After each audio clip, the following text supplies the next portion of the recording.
What was considered unpopular? There is fees. I would say they're significantly less than a private school. Very few students seriously expect the school to teach them anything.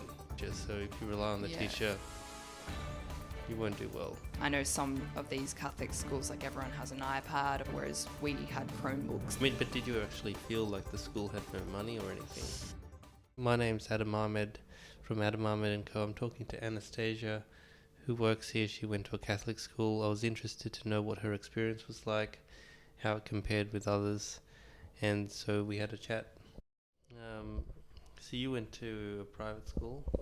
I actually didn't. I went to a independent all girls school, so just Okay. a Catholic school. Sorry, yeah. Is a Catholic school like a fee-paying school?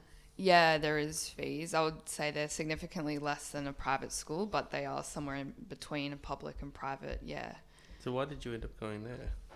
So I'm Catholic myself and did Catholic in primary school. So my parents decided to put me in Catholic high school as well. And it was just easily accessible from my house. So the trains were really convenient there. That's more for religious reasons that you went there as opposed to academic or anything else. Yeah, I would say so. Like they definitely looked at their rankings, but it was obviously Catholic for religious purposes, yeah. Did most of the people who went to your school go there for religious reasons? I would say most of us were Catholic, like whether we practiced or not is another story. But yeah, I'd say majority of my grade were baptized Catholics and went to Catholic primary schools. But we also had some that weren't, and that were just in the area. So yeah. Okay. So the people who weren't, why did they go to the school? Well, I think they went for the academic reasons. I mean, my school's a pretty small school, so I guess if you wanted more of an intimate relationship with your teachers and your peers, that was a good option. We also didn't do too badly, so that was another factor.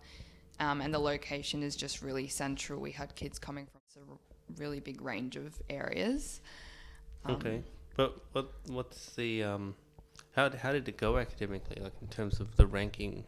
Yeah, so I think when I began at the school, we were about 60, which, for our area, that was one of the better schools. And from then, we've kind of fluctuated and gone up and down. Now I think we're sitting in like the 90 bracket.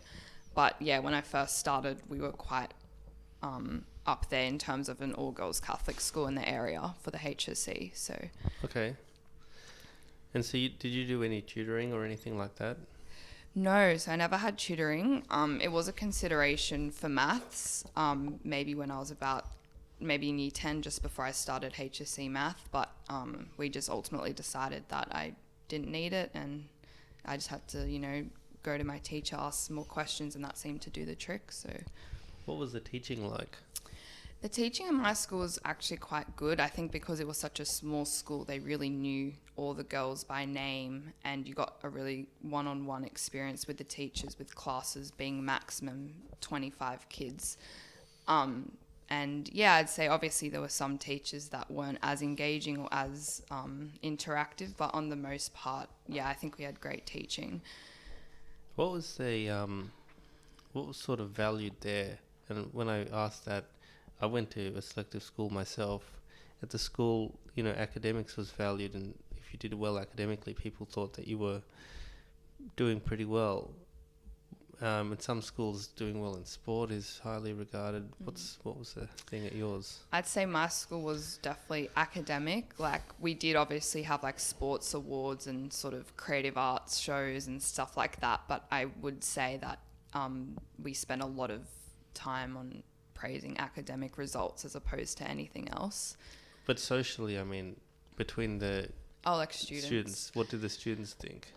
I think I heard conversations where students thought we should just appreciate everyone who does well in their certain fields. So yeah, I think amongst the students, everyone didn't value academics as the be all and end all.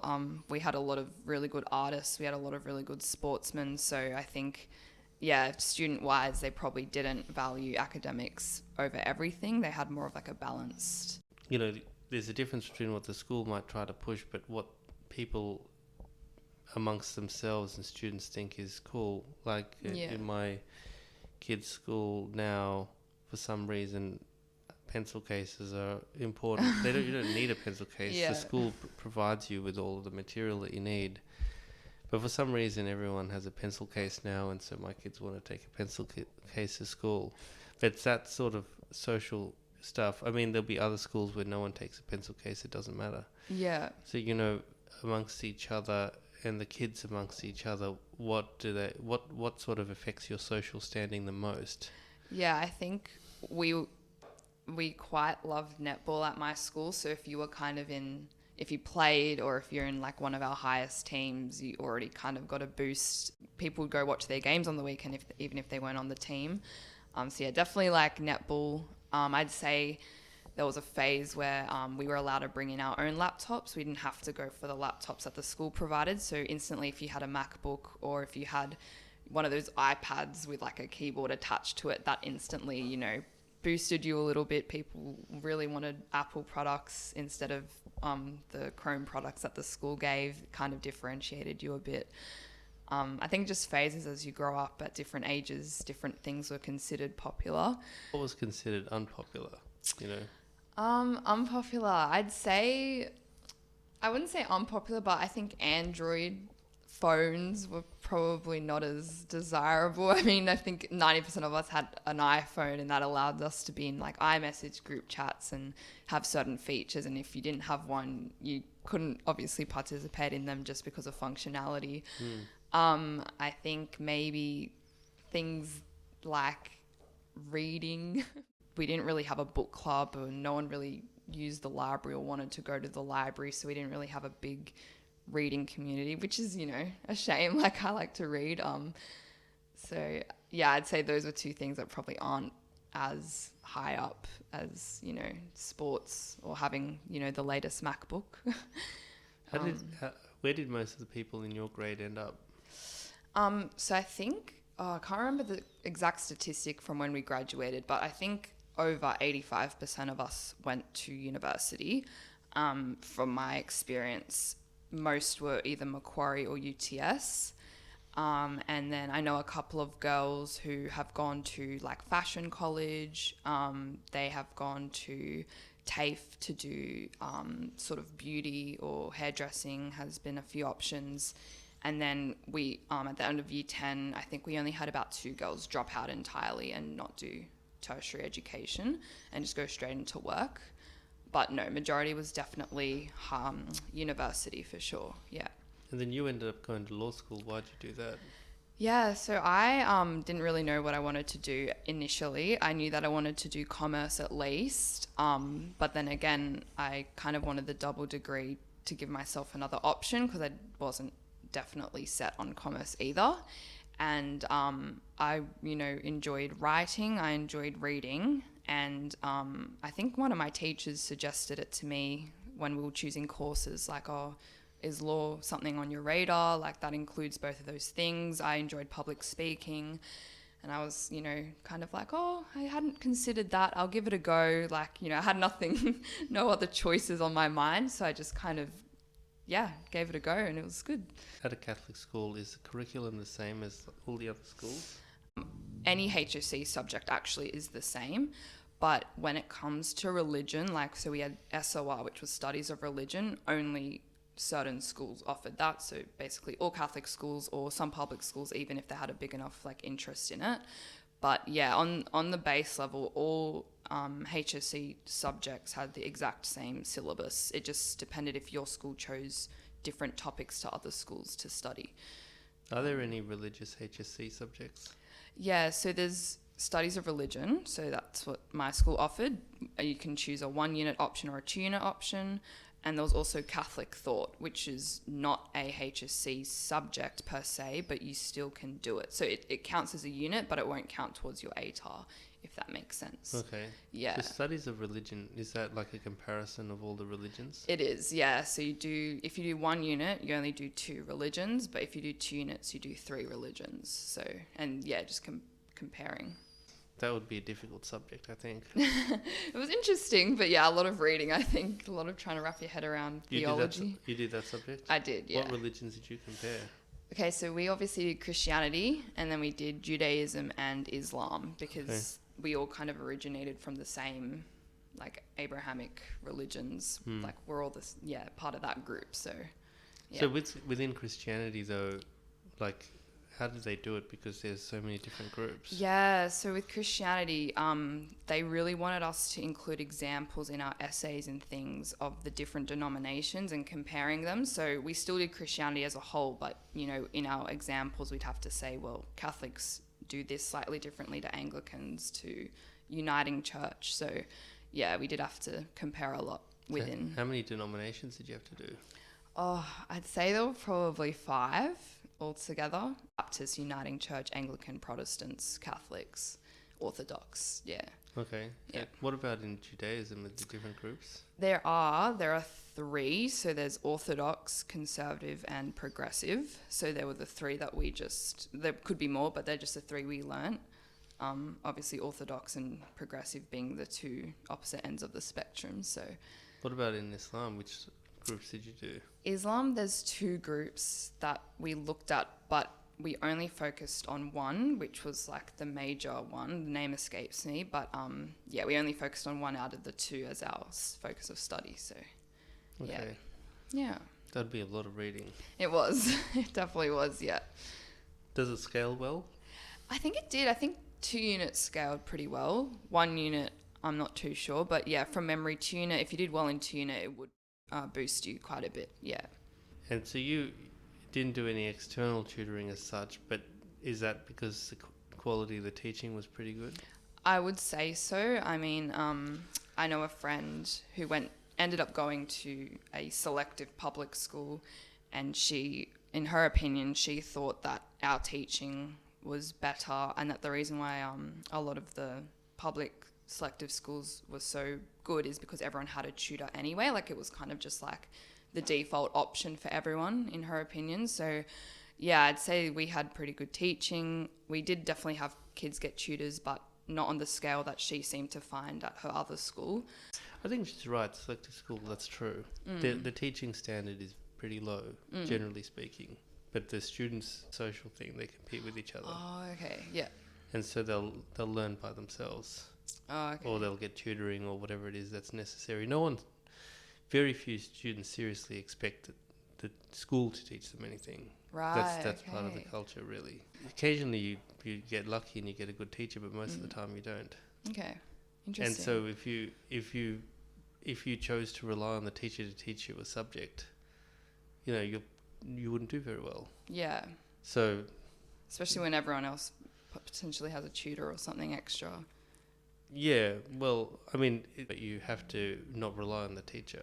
Yeah. There's a difference. Yeah. Okay. If you rely on the teacher, if you have a good teacher, you'll be fine. But most of the time, you won't have a good teacher. So if you rely on the teacher, you won't do well. Yeah. Okay. Interesting. Yeah. No, my school. Yeah, I think our teachers are across the board pretty good. So, yeah. Yeah. Do you think Catholic schools in general are like yours?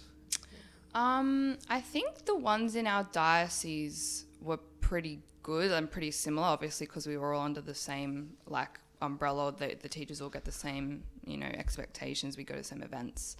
But yeah, I mean, I'm sure you get some that aren't as good or are potentially better. But in our diocese, in our area, everyone was pretty much the same. You'd get a similar experience, I think, across the board.